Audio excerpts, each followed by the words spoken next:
This is a Japanese bullet train.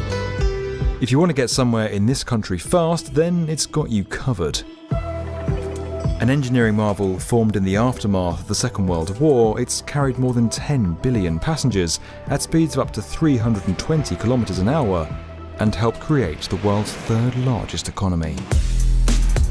But that's not enough for Japan, and the country is now building the world's fastest passenger train, a system that'll move at twice the speed of the bullet trains and cut journey times in half, all by doing away with one fairly fundamental component: wheels.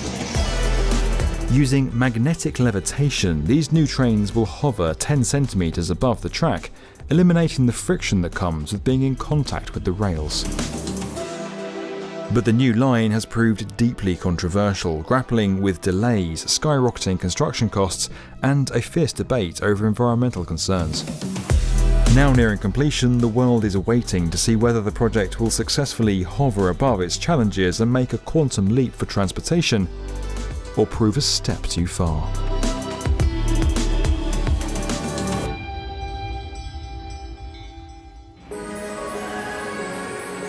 Japan kind of knows a thing or two about trains.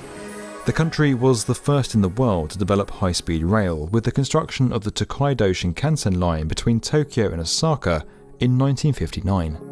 Back then, the Japanese people, and indeed the rest of the world, were sceptical of the country's massive investment into rail, and many thought it would soon be outdated in an exciting new era of air travel and highways.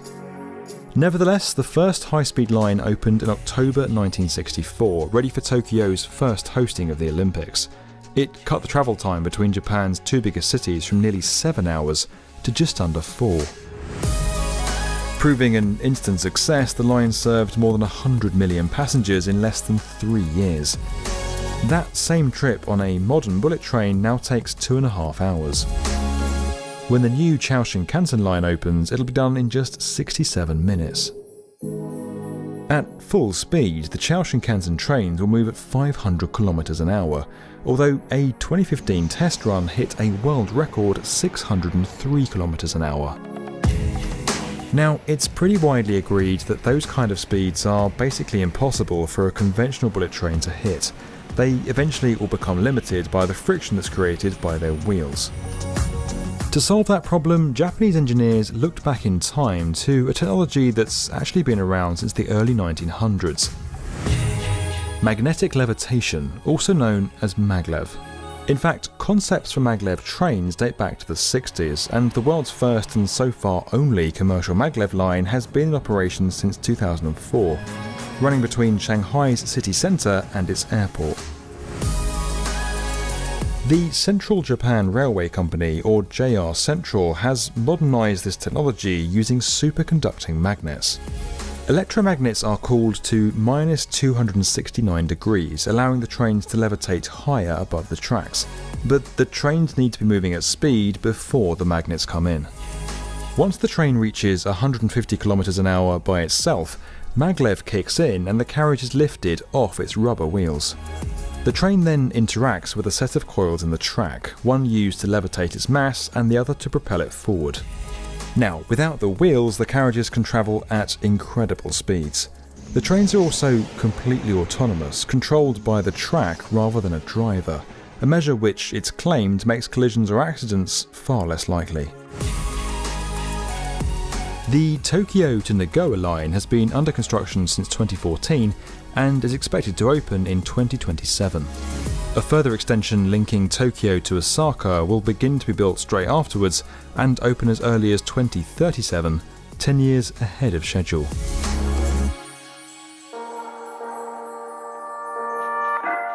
Unlike the existing bullet trains whose tracks hug the Japanese coastline, Chao Shinkansen will be 90% underground, cutting beneath the Southern Alps. 256 kilometers of the 285 kilometer long line will be in tunnels. The reasons for this are twofold. Firstly, maglev trains work better when they travel in the straightest line possible, and burrowing beneath the mountains avoids Japan's more earthquake-prone coast. Although in taking this approach, JR Central has ended up digging some of the deepest tunnels Japan has ever seen. That's raised a number of environmental concerns, especially in the Shizuoka prefecture, where tunnelling threatens the basin of the Oi River, a major water source for the region. While environmental studies have found that the risk of disturbing the basin is low, local governments have criticised those reports for being, in their words, insufficient and hasty. The incumbent governor of Shizuoka even ran on a platform opposing the railway, successfully winning an election in June 2021 where Chao Shinkansen was a key issue. This controversy, combined with unexpected hurdles in the construction of new stations, has taken the project's cost from $13.7 billion to a staggering $64 billion, making it one of the most expensive megaprojects ever undertaken in the country. The hefty price tags now leading many in Japan to question whether the new line is worth it at all.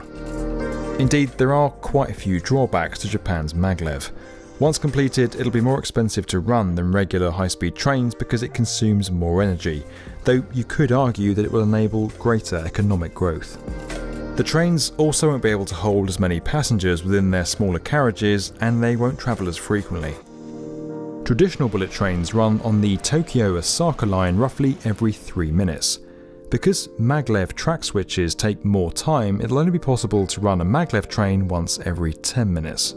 Japanese rail companies have also previously been able to make a lot of money by selling their technology overseas. But a noticeable new player has emerged on the scene since the advent of the first bullet train back in 1964. China. It's now the king of high-speed rail, and the country is home to 2/3 of the world's entire high-speed network. While none of its intercity lines are maglev, China is beginning to develop its own version of the technology.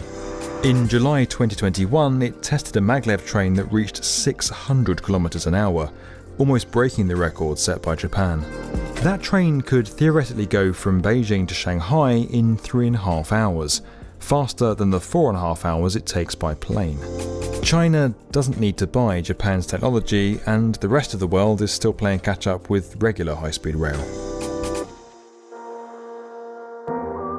So why is Japan so intent on building this maglev line, and why did the government grant JR Central a loan to finish it 10 years ahead of schedule? If Chao Shinkansen is successful, then it has the potential to create a commutable distance between the country's two largest cities, linking the regions of Tokyo and Osaka in a pretty profound way. It's a prize that's becoming increasingly alluring around the world.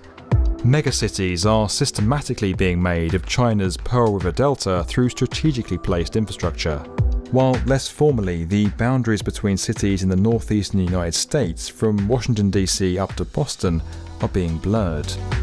It's the same in Western Europe. Merging major cities like this has the potential to create economic powerhouses on a scale we've never seen before. When the bullet train first began construction more than half a century ago, the world ridiculed it. But it ultimately allowed Japan to grow, connecting regions and sharing prosperity. In the decade that followed its opening, Japan went from an economy that was just 10% the size of the US to the world's second largest.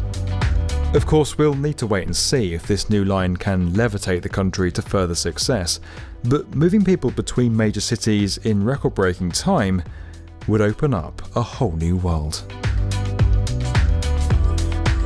If you enjoyed this video and you want to get more from the definitive video channel for construction, subscribe to the B1M.